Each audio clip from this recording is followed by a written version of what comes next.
Hello everybody, welcome back. Today I have an awesome surprise for you. I'm going to make Pan de Muertos, which translates into bread of dead or bread of the dead.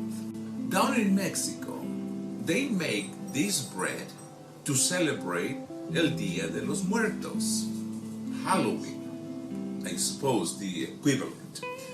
So what we have here is flour, sugar, salt, orange for orange peel. If you have orange emulsion, vanilla, which the original recipe doesn't call for vanilla, but I'm a sucker for vanilla. I'm a sucker for you. I also have milk, butter, eggs, yeast, and that's about it. Well, actually, no. I have a secret ingredient I add to most, if not all of my recipes, and that's cinnamon. So I'm going to add cinnamon to the original recipe as well as vanilla. Again, the original recipe does not call for those two ingredients. I want to remind you of that. Cinnamon or vanilla. If you make it without those two ingredients, you will be fine and you will produce a delicious Pan de Muertos. However, I have a weakness for those two ingredients, so I want to give it a little twist. Okay, so we're gonna get started right away. The recipe calls for 12.5 grams of yeast. Okay, so since the recipe calls for milk, flour, sugar, I want to activate the yeast. And what's the best way to do that? Is by feeding the yeast. And what I usually feed them with is a spoonful of sugar, because a spoonful of sugar makes the medicine. Anyways, a spoonful of flour and the milk. So that way I can have all the ingredients together. I want to be able to let it sit for a few minutes.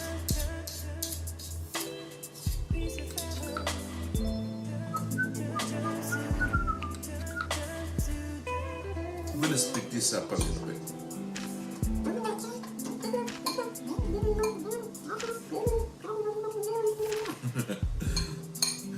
I'm just kidding. You know I'm doing it with my mouth. Oh, it's pretty good though, huh? I need 4 cups of flour. What's your favorite flour? Mine are roses and tulips. Okay, so 1. So I'm going to add half a cup of sugar, a teaspoon of salt, a little more than a pinch, maybe 2 pinches. Pinch is a bad word in Spanish. It means like, I don't know, shut up or something. I don't know. I found this orange. Isn't it beautiful? No, it's really bad actually. Well, not really bad, but hey, as long as it's clean.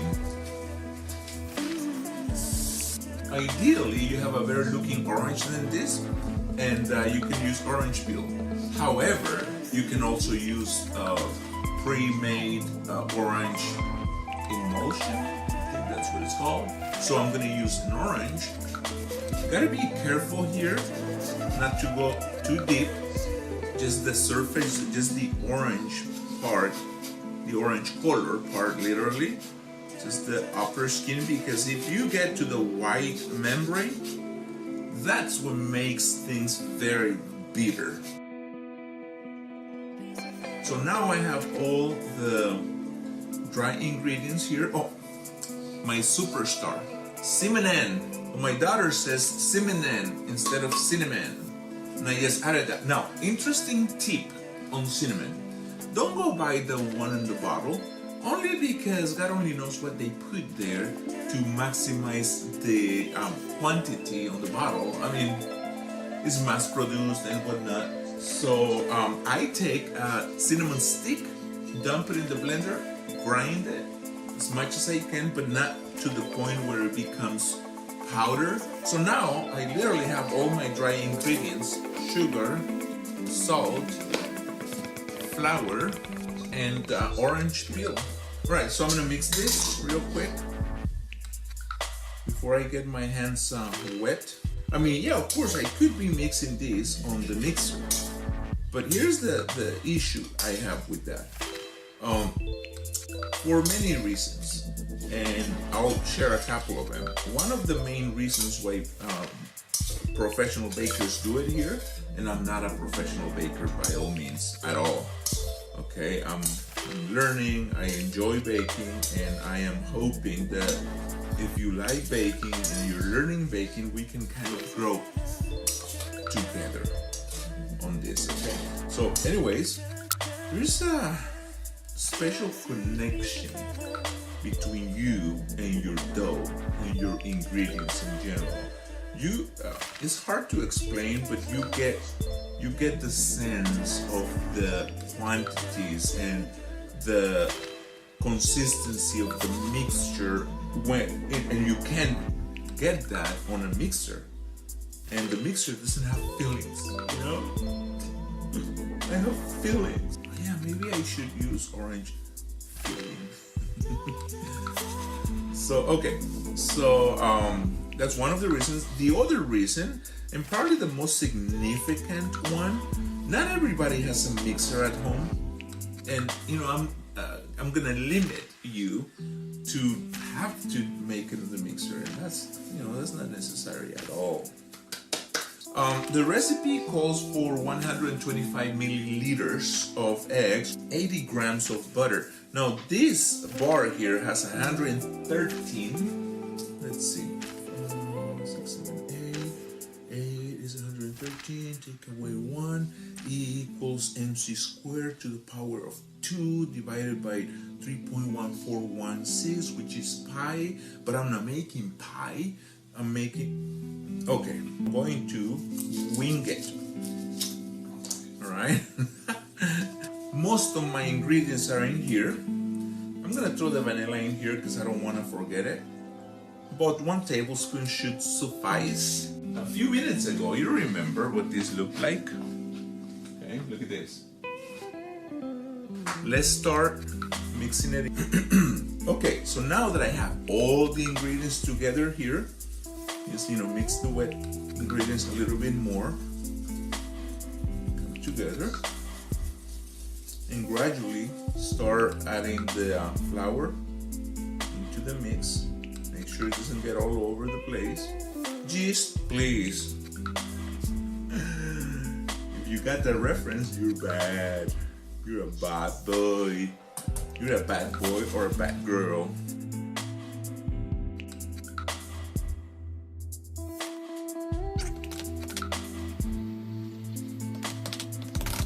Okay, the next step, a little lengthy. We gotta have patience, like the doctors at the hospital. They have patience, get it? Anyways, tough crowd. And we're gonna come back in about, 45 minutes, maybe an hour to see the progress. I wanted to at least double its size. Hey guys, welcome back. Well, interesting story. So I had an emergency, I had to run. And I left my dough. I was hoping for twice its size, but I just came back to this. I don't know if you remember how it was. Rewind the video a little bit so you can see the size before I left. Oh my God, how embarrassing. I just realized I have forgotten my apron. I feel naked. Let's flatten it out. Flatten it, meaning take the air out a little.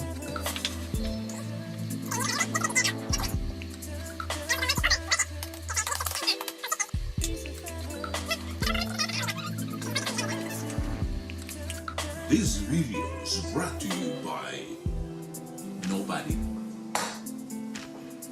Nobody sponsors my videos. I don't know what the problem is. Nobody. So anyways, take a piece, roll it. You're gonna roll it, make it into a perfect little ball. Okay, how do you make that ball? Okay, the easiest way I can explain it to you, do a tiger claw. Put it on top of your piece of dough and just wax on, wax off. I just wax on because, you know, I'm the right hand. Anyways, that's all. That's all you gotta do. Grab it, tiger claw, make a lot of oh. Oh, oh, oh, oh, oh.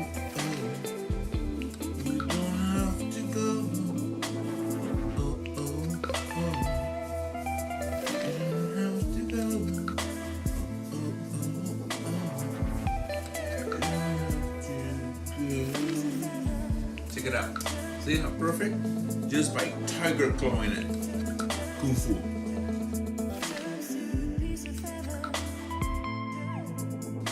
A lot of people do it with both hands, one on each hand.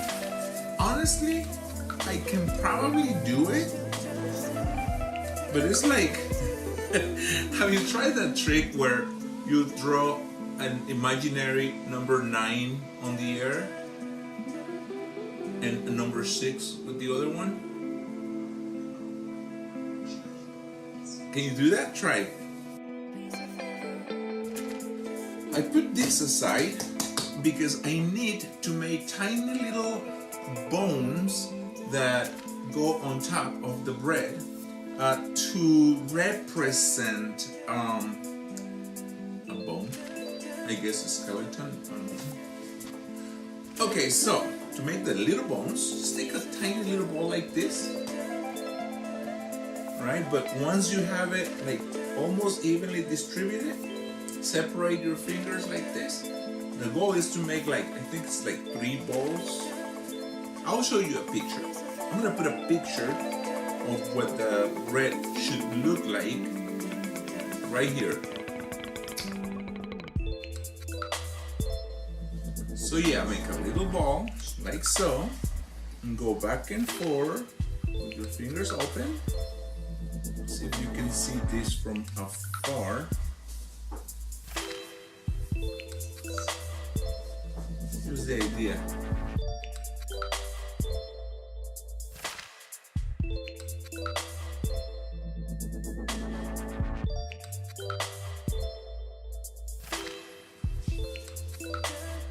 Okay guys, so we're almost done. I just need to put a little tiny ball on top, like so. Then push in so it sticks.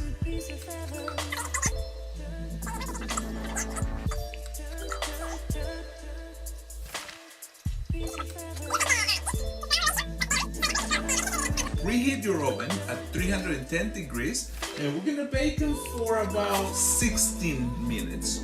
Maybe more, maybe less, depending on how well done you like your bread. 1 single egg is all I need. Okay, so why do I need that egg? I'm going to brush all of them to get the beautiful, beautiful shiny brown, browny shine. And we're gonna put them in the oven. 20 minutes later. Alright guys, so yeah, they look good. I know I say this about all my bread, but I mean, what can I say? They do look beautiful. There's one more step, believe it or not. What I have here is a little bit of butter, melted butter, just to make sure the sugar sticks. This isn't just sugar, I mixed cinnamon, powdered cinnamon on the sugar.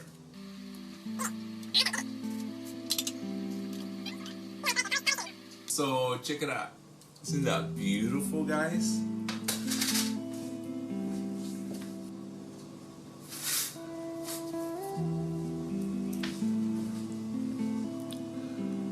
Check this out, guys. Look at how beautiful that is. Look at the browning underneath. It's just perfect. This is the hard part for me. I'm here, you're not here, but I have to tell you what they taste like. So I'm gonna have to sacrifice myself and taste it for you so I can tell you what it tastes like.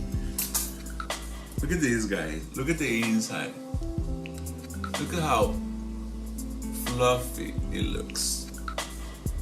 I wish you could be here to smell it, but I'm going to try it for you, okay? Wish me luck. I'm going in.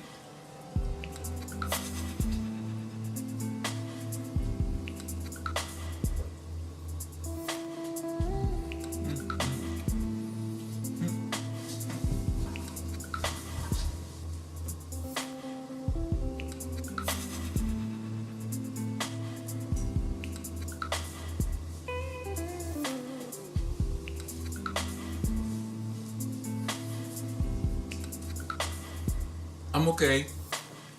Here's what happened. I took the bite. I was elevated to this height of flavor. It was very, I made some of this the other day and I ate them and they were awesome. But these ones are like at another different level, guys. They're incredible. And so anyways, I took a bite, I was elevated to new heights, and I passed out because of how delicious they are. You have to try them. Just sit down because you don't want to pass out, okay? Another thing, they're highly addictive in the good sense of the word, all right? Do you want to try it?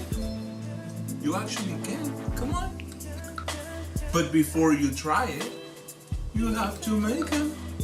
So, on your marks, get set, go!